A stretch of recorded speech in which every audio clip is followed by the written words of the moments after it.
Well, good afternoon, everyone. Pastor Corey Rowland here with another segment in our teaching series entitled Anchored Daily Bible Teaching. Today, we're going to be continuing in this topic that we started yesterday with this idea of love, a genuine love for one another, and using the Greek to really kind of flesh out this meaning of love, and then talking about really how we find this holistic love in Jesus and how we are to truly love one another. So we're going to begin where we left off yesterday in the book of Romans, in Romans 12:10, where it says, "Love each other with genuine affection, take delight in honoring each other." So here we have this call not only to a love, but a love with a genuine affection. This is where we get the Greek word Phileo storgos, which is a combination of the word storge, which we talked about yesterday, this family love, this natural love, and specifically the love of a mother for her child, or a father for his child, and then the other word being phileo, which is what we're going to go over today. Phileo love, Phileo. Phileo, Phileo. This word is the root word for our word for philosophy, which is translated to the love of wisdom. It's also the root word found in the word Philadelphia, which is translated the city of brotherly love. And we get from this word this idea of love as meaning a brotherly love or a close friendship. Now, the word phileo stands in contrast to the word storge, whereas storge is this natural love that comes from family relations, a mother and the child. The phileo love is something that comes out of choice. It's a choice to make somebody your best friend, to have a bond with somebody, to put somebody in this position of brotherly love. It's like that person that you'll know will have your back no matter what. That person that's truly always going to be at your side. Now, phileo love doesn't mean that it can't be shown towards family.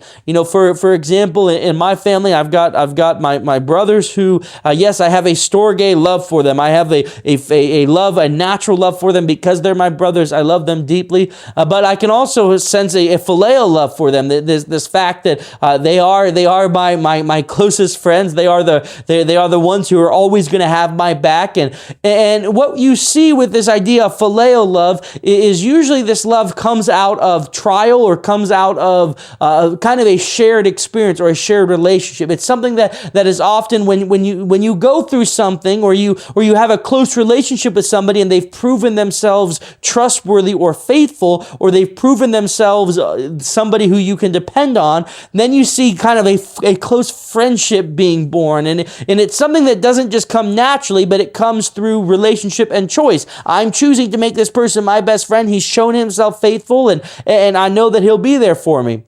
Now, we see probably one of the best descriptions of a phileo love in the relationship between King David and Jonathan, back before David was king, back when Saul was king, and David was an attendant to Saul, and David met Saul's son Jonathan. We read in the book of 1 Samuel 18, beginning in verse 1, after David had finished talking with Saul, he met Jonathan, the king's son. There was an immediate bond of love between them, and they became the best of friends. From that day on, Saul kept David with him at his place and wouldn't let him return home. And Jonathan made a special vow to be David's friend, and he sealed the pact by giving him his robe, tunic, sword, bow, and belt. So here we have Jonathan and David having this instant bond, this pact of friendship that goes far beyond just a regular passing friendship or even just casual friends, but to truly be best friends, and truly out of that friendship bores this deep brotherly love. Now, it is important to know that yes, in the Hebrew, you don't find the word phileo in the Hebrew language. That's the Greek language. But the Hebrew people, they did have different words for love also. And it's important to know that we can read of how deep that David and Jonathan had a deep love for each other. And in 2 Samuel, in 2 Samuel 1, beginning in verse 26, 2 Samuel 1:26, how I weep for you, my brother Jonathan. Oh, how much I loved you, and your love for me was deep, deeper than the love of women. And the reason I bring this up because, and I never thought I would have to talk about this, but the progressive church has used over the years the relationship of David and Jonathan to basically justify homosexuality. And they've even talked of how David and Jonathan have had a homosexual relationship. But we're confusing our ideas of love here, because again, in the English language, we have one word for love that's used for everything, whereas you see in the Greek and even in the Hebrew also, there are different words for love. And the love that David and Jonathan shared is very clearly described in the Hebrew as a non-sexual love. When it talks about this love deeper than the love of woman, David is making it clear here, it's not that they had a sexual love for each other, and that's not what Phileo is. It's not a sexual love, but a love that is born through adversity, a love that is given for best friends, somebody who's always going to have your back. We see other examples in the book of Proverbs. In the book of Proverbs, in Proverbs 17, in Proverbs 17, verse 17, a friend is always loyal. A brother is born to help in times of need. So a friend is always loyal. And then even more, we have this idea of a brother, and again, brotherly love, of being born to help in times of need. So we see that this kind of brotherly love, this phileo, is a lot deeper than just two casual friends. And we see here in verse 17 of Proverbs 17 that it's born through adversity, or here it says in times of need. This brotherly love is born when you realize that your friend is there with you through the thick and the thin, and through the good times and the bad times. That this person that you give this phileo love to is somebody you quite literally trust with your life, and you know that he's always going to be there for you. For those of you listening, if you can think in your mind, and you're maybe already thinking of a name, but that one person who you just know that you can depend on, that one person who you know would do anything for you. If you get into a jam in the middle of the night and you need somebody's help and you're going to call one person, that one person is probably going to be the one you have this phileo love for, this brotherly love for, because it's born out of adversity. It's born out of being able to overcome hard situations and knowing that you have each other's back. And we see also in Proverbs 18, verse 24, there are friends who destroy each other.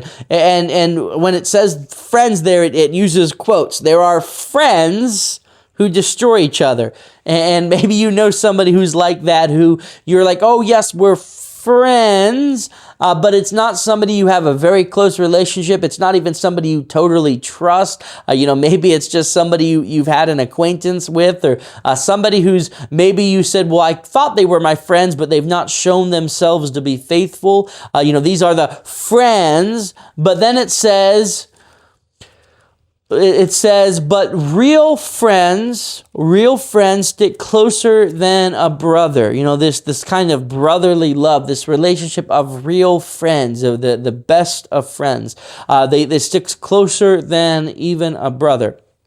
Now, this type of phileo love is something that once it's found, it's something that for those of us who have this best friend, this close friend, oftentimes they can even stick closer than a family. And I know I've described my brothers in the sense of I have this phileo love for them, but oftentimes you see a phileo love even being shared with those outside your own family, and it's often outside your own family because maybe your family always hasn't been there for you, hasn't shown themselves faithful, and so you might say, well, I have a storge love for my family, and I have a love for my family in the fact that I'm always going to love them, that they're my family, and I hope that you do have a good family that is always there for you, and not one that tries to hurt you, or one that tries to or one that you can't depend on. But what we see in a phileo love is it's not just in your own family. It's not just blood relations. It can be blood relations, but even more often we see this word used to describe two people who are willingly in a relationship together, not because they're family, not because they have any responsibility or any kind of natural love for each other, but because they have a close relationship that is built through adversity, and it's this close relationship of trust that we have this phileo love. Now, this phileo love seems like this great version of love, and it is to find a best friend and to keep a best friend. There's few things better than having that best friend that you can depend on. But one caveat that is seen with a phileo love, in fact, not even maybe a caveat, but one downside to phileo love, is this love cannot be shown towards an enemy. This love is not shown towards somebody you disagree with, towards somebody you're angry over. And you've even maybe before, maybe you've had a best friend and maybe you've lost a best friend. Maybe there's something that happened that broke the friendship. This type of phileo love does not handle betrayal well. This type of phileo love doesn't handle forgiveness very well, because as soon as you've shown yourself not to be faithful, as soon as you've shown yourself not to be a friend and instead maybe even an enemy, like maybe you thought you had a best friend who stabbed you in the back, it's very hard to get this phileo love back. This phileo love doesn't bridge the gap with forgiveness. It doesn't offer a lot of grace.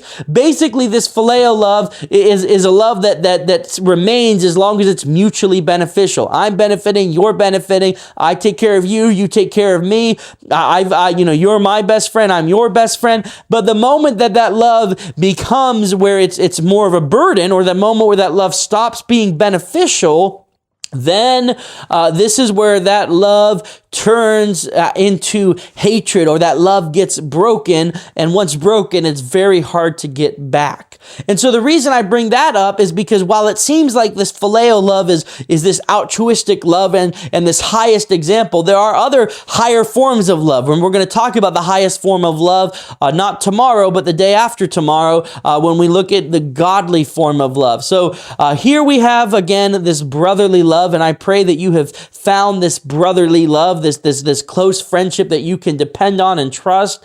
But understand that this love has its limitations, because it's a love that can be fractured, and once fractured, it's very hard to get back.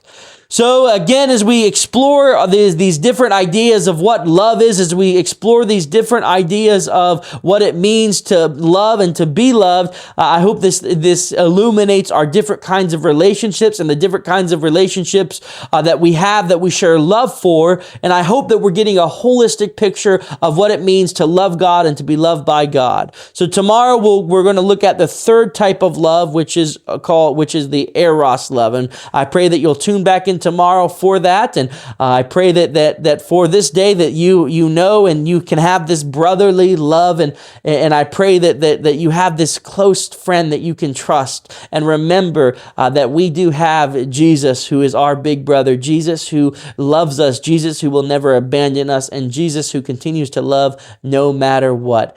Amen.